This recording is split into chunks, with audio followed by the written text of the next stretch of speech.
Hi lovely people, I'm Suzy Reading and I am thrilled to be joining you as part of the Happy Place Virtual Festival. And today we're coming together to build our mindfulness muscles as a family in a lovely practical session where we are looking at calming mindfulness practices for kids and parents. So let's dive in. I want to share with you a little bit about my background first so you understand where I'm coming from and why I'm sharing these different tips and tools. I'm a psychologist, I'm a yoga teacher, and I also spent a decade working as a personal trainer, and I love bringing all of that toolkit together to empower people with mindfulness practices that use the head, the heart, and the body. So before we get practical, we need to have a little think about what mindfulness is. Now, I imagine everybody's heard about it. Our kids, even at nursery age, are learning about this. So, what is mindfulness? Well, mindfulness is a skill that we develop, and it is paying attention to the present moment as it unfolds, all of those things that are happening outside of you, and all of those things that are happening within you. I want to share with you just a quick little reading from Stand Tall Like a Mountain, which will show you why mindfulness is just so useful. So the key to mindfulness is understanding that you are not your thoughts, you have them. You are not your emotions, you feel them. You are not your memories, you experience them. And you are not your sensations, you sense them. So from that perspective, mindfulness is quite liberating because it shows us that we can have a nasty thought, but it doesn't make us a nasty person. We can have an angry feeling, but it doesn't make us an angry person. It helps us acknowledge that our thoughts and feelings are just passing states, and that helps us manage them. So why is mindfulness so powerful? Well, it is a coping tool in itself that helps us navigate big emotions and difficult experiences. It also lies at the heart of lots of different mood-boosting practices like gratitude, compassion, appreciation, kindness. Yeah, for example, how can we be grateful for something if we're not aware of it? So that's why it's really, really important to build our mindfulness muscles as a family. And it's not just coping with the difficult times. Mindfulness also allows us to really drink in the peaceful moments, the happy moments, and it brings us together as a family. So that's what mindfulness is. And that's why we need it, to help us cope, to help us move through our emotions so that we feel less pushed around by our thoughts, and to help us really enjoy those peak moments together. How do we bring mindfulness to life, especially for our really, really little ones? Well, I have a lovely activity to share with you, and it's a practical one. It's called the Mindfulness Jar. Okay, now this one is very well loved. We've been using this in my nest probably for about 5 years. So let me explain how you make your own, and then I'll talk you through why and how to use it. So all you need is a clean, empty jar. You fill it 2/3 with water, and then add to it whatever you like, whether it's glitter or stars. We've actually got some Orbeez in here now. That was a recent addition. And maybe some food coloring to make it more zesty, whatever you choose. And the whole point of this mindfulness jar is to bring the concept of mindfulness to life. Yeah? So if we shake the jar or give it a swirl. Now this jar it's like our mind. And all of this swirling glitter is like our thoughts.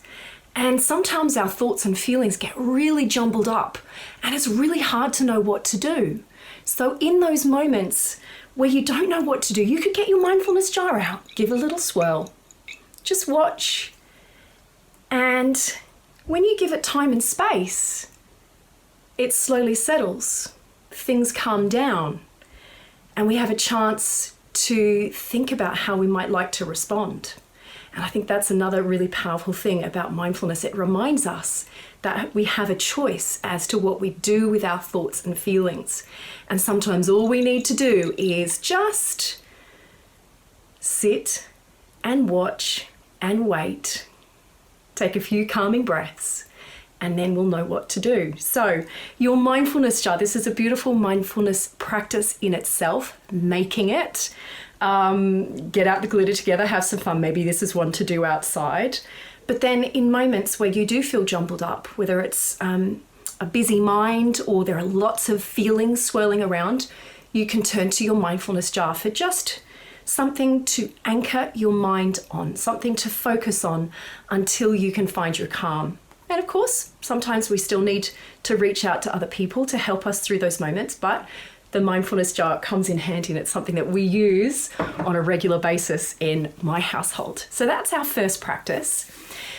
The second practice that I'd like to share with you is something, again, it's really useful if your mind is feeling really jumbled up, really busy, and maybe this is something that you could do before going to bed to help just quieten and calm our busy mind. So I'm going to read to you an extract from Stand Tall Like a Mountain. And this practice is called Tending to Your Mind Garden. This exercise is about choosing how you focus your mind and the kind of thoughts you entertain. While it's okay to think any thought, it's important to recognize that you have a choice. You can direct your mind to thoughts that are constructive and helpful rather than dwell on the ones that bring you down. Imagine that there is a garden in your mind. Each thought that comes up is a plant emerging from the earth. The time you spend focusing on that thought is like watering the plant, directing the rays of sunshine to tend to it. Choose to direct your attention to the plants that you want to see flourish, rather than nurturing those that you don't want to encourage. Be aware of the time you spend engaging in particular trains of thought and remember to lovingly tend to the flowers of your choosing. Every time you find yourself watering another plant, just notice it and bring it back to the flow of the water, back to where you want to direct it. See how things bloom as a result of your conscious choice and your heartfelt energy. I think the reason why I love that practice so much is that it reminds me, and I need reminding too, is that you can have all sorts of thoughts. Every garden has weeds, right? It's not about getting rid of the weeds, getting rid of unhappy or unhelpful thoughts. It's just about remembering that you have control where you place your attention and you can cultivate lovingly that beautiful mind garden. So that's something that you can do before you go to bed. Lie down, close your eyes and just notice the seeds that you're planting. But it's also a really useful exercise to come back to throughout your day. Yeah, you don't have to lie down and close your eyes to do it.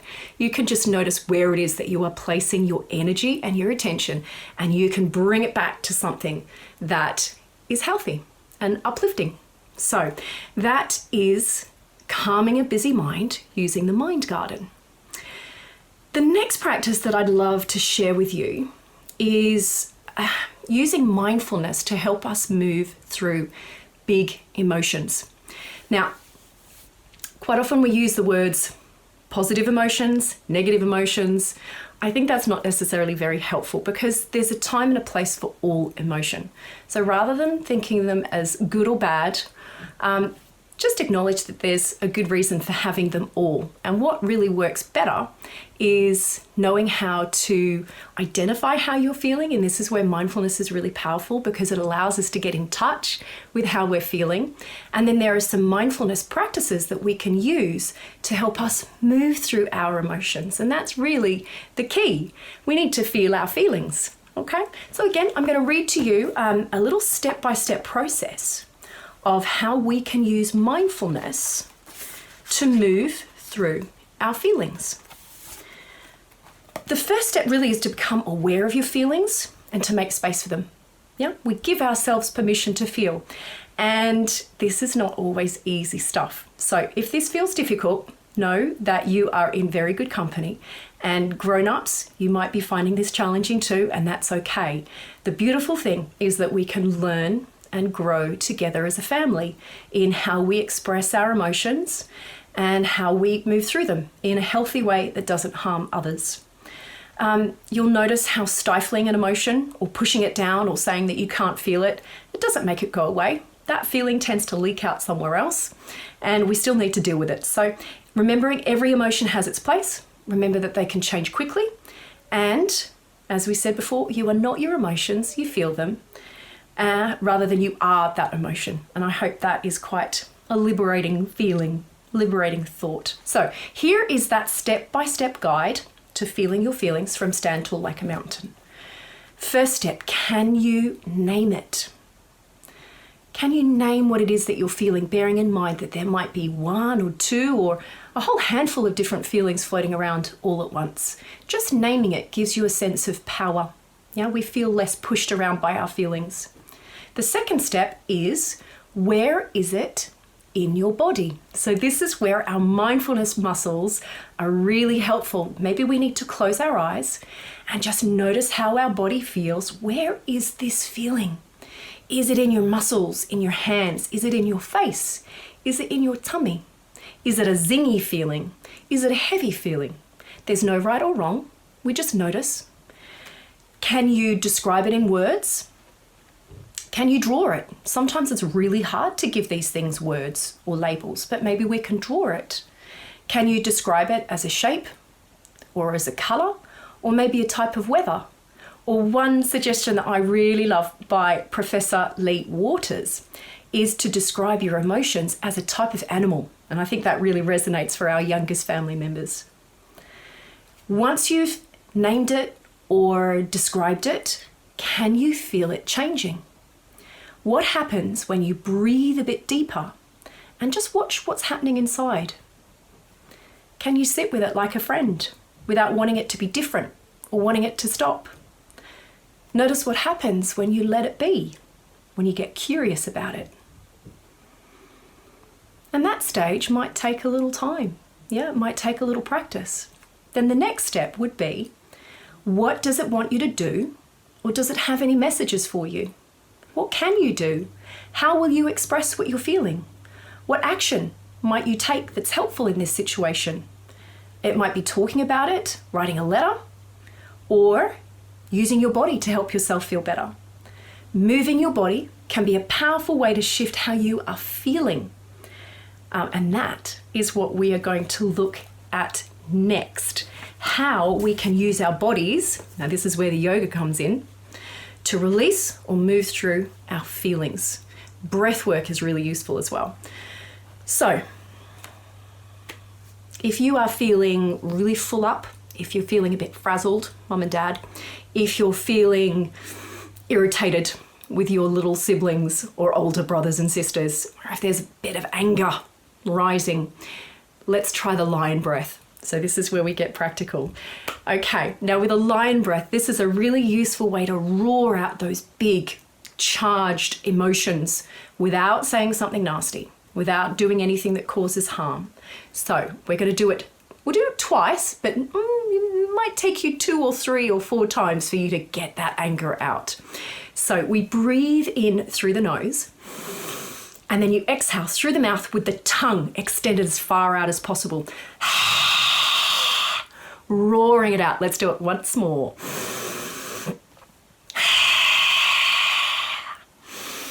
And that is the lion breath. So this is a useful way that when you notice those angry feelings rising up, you can use lion breath to help you roar it out without doing any harm.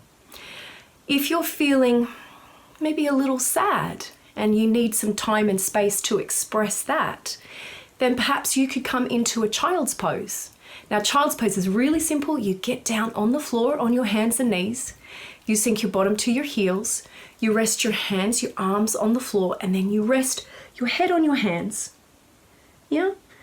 We call this earthing the brow, when you rest your head on your forehead on your hands and you feel that lovely sensation of support for your forehead. Now, if you can't just get down onto the floor, you can still earth your brow wherever you are, anytime, any place, by just pressing the back of the hand to your forehead firmly. Try that for me now. Take the back of the hand to the forehead, firmly press. And notice how that relaxes your eyes. It smooths out that little space between your eyebrows. Your eyes soften. Your jaw releases. Even the tongue might soften in your mouth. And I hope you notice too that it slows your rate of breathing down. And when you breathe better, you feel better. So that can be a really simple way of helping you move through maybe sadness or loneliness, or just feeling a little bit full up, a little bit tired, a little bit overwhelmed. If you're feeling lonely, a hug is a lovely place to go as well. Other ways to move through your feelings, even if you don't know what it is that you're feeling, if you just want to change how it is that you feel, then you can do this really simple action. Shake it off. Shake it off. Taylor Swift had it right. We can shake it off. Maybe you can get a little kitchen disco session going. Or one of my other favorites, and my kids love this one too, is the chicken wing shoulder roll. Now, can you form your chicken wing for me? Fingertips on shoulders. Breathing in, sweep your elbows up. And breathing out, take your elbows back and down. Breathing in, elbows up. And breathing out, take them back and down. Do that another couple of times. Now you'll hear some creaks and cracks in your shoulders. That's all very normal. We are releasing the shoulder and the chest and your neck with this movement and oiling the joints. And what you'll notice is with each shoulder roll, do you notice you stand a little bit taller? Okay. Now the beauty of this, it looks like you were just waving your arms around, but I tell you, it's really powerful because research has shown that when you stand tall with a long spine and an open heart, it connects you with a feeling of personal power, with energy, with hope. Yeah, we feel more enlivened in this shape as opposed to this one, which, you know, it's easier to make someone cry when they're in this shape. It's easier to remember negative memories. So let's stand tall. Let's chicken wing it out. This is a beautiful way to use your body in a mindfulness practice to move through your emotions and feel lighter and brighter. Okay. We've got 2 more practices. The next one is taking a nature walk. I love this one because it is such a simple way to build your mindfulness skills as a family. Head out into nature's beauty and use your senses to notice all of the natural beauty around you. Leave your phone at home unless you're just going to take photos of those happy moments. This is not a time to worry about what's on your to-do list. It's not a time to bicker. This is a time to head out together with the intention of enjoying all of the lovely things that you can notice, whether it's scent or the sound of leaves or sticks crunching underfoot. Maybe it's you've just spotted a little bird on the wing, or it's watching the moving cloudscape. Yeah, whatever it is that you can hear, that you can see, that you can touch. Yeah, that you might taste some things on the air as well. You just notice, and we come together, and it's a really beautiful way to spend time together, building that awareness, that appreciation, and we can stay anchored in gratitude for these blessings as well. Now, if it's hard to get everyone on board, then it's okay. There are some times as a parent when I've gone out for my nature walk on my own because everyone else wanted to do other things, and let's make peace with that. This is the nature of parenthood, isn't it? But when everyone's on board, and sometimes this happens often actually, there are a few grumbles about going on this walk, but actually when we get out, everyone really enjoys it, and unanimously, everyone always says, I'm so glad we did it. Yeah, we get the potent mood boosting effects of being in nature. We get the uplifting effects of movement. We move for our mental health, and connection feeds the soul. Getting out into nature, reminding us of our sense of connection with something bigger than ourselves, but also drawing us together as a family unit. Now, the last mindfulness practice I want to share with you is something that you can do before you go to bed, right? We all need soothing practices to help put our day to bed, to prepare our minds and bodies for rest. Now, the thing is, no one can make themselves sleep, so please take any pressure off getting to sleep. Rest is just as good. So the mantra is just rest sleep will come. And the whole point of this is, what can we do to occupy our minds until sleep comes? Yeah? How can we learn how to relax our mind and our body? This is where mindfulness is really useful. So, some of the practices that we've talked about already, you can use before going to bed. You can get your mindfulness jar out. You can take a little scan of your body and just notice how your body feels, noticing any sensations, any memories that pop up, any feelings that are present. Or you could use the mind garden to just keep your mind anchored on something constructive, something helpful. And we can come back to the breath. Okay, so we talked about lion breath. That's good for when we're feeling charged. We need a soothing practice that will calm the mind and the body. And that practice is the balloon belly breath. So if you can pop your hands onto your tummy now, just let them rest there. Obviously, when you're lying in bed, this will feel even easier because you can just let your elbows flop. But rest your hands on your tummy now. And just notice how it feels to be breathing. There's no special way of breathing. There's no right way of breathing. Just allow your breath to move through your body. And notice that as your breath relaxes, as it calms down and becomes a little more spacious, we feel more relaxed. Yeah, so we can change how we feel by using our breath. With the balloon belly breath, hands resting on the tummy. Now imagine in your tummy there is a balloon. And as you breathe in, that balloon gently inflates. There's a little pause. And then as you exhale, effortlessly, that balloon deflates. And inhaling, the balloon inflates, the belly rises and expands. There's a little pause. And then exhaling, our hands drop back down towards our center. And there's another little pause. If you like, you could, when you're lying in bed, pop your favorite teddy bear on your tummy, and your teddy bear can go along for the ride on this balloon belly breath, where we are sending our breath into our tummy, which is very calming and very soothing. You'll notice that there'll still be movement up in your chest. There'll still be movement in your sides. You can even breathe into your back, but we are sending the breath down into the tummy as much as possible, because this is very calming and relaxing. Mums and dads, this is how we soothe our nervous system. This is the antidote to stress and anxiety. So a beautiful calming mindfulness practice before bed, or if you wake up and you're struggling to get back to sleep, you can remind yourself it's okay to be awake. I just need to rest. The balloon belly breath will keep you anchored in calm. So a quick recap. We've looked at how it is that we can build our mindfulness muscles together as a family, for parents and kids all together. We've looked at what mindfulness is. It's the ability to notice what's happening, but letting it be. No judgment. This is just what's occurring outside and within me.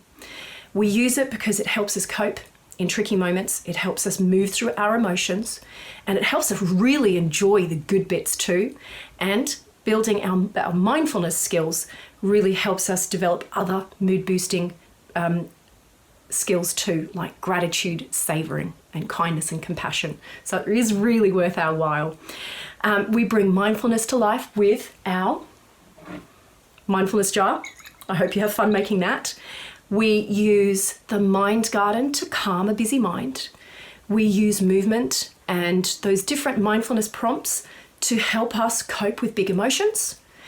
We come together as a family with our nature savouring mindfulness walk, and we use our balloon belly breathing before we go to bed. I hope all of those practices serve you well. You will find an explanation of all of those and more in my book, Stand Tall Like a Mountain, and you'll find loads more of these tips and tools on my Instagram feed at Suzy Reading. It's been a joy. I hope you really relish practicing these things and you see them bear beautiful fruit together as a family. Wishing you peace and ease, guys. Bye. If you like that video, there are loads more talks, classes, and exclusive videos from the Happy Place Virtual Festival. So don't forget to subscribe on YouTube. Do follow us on Instagram for constant updates, and enjoy.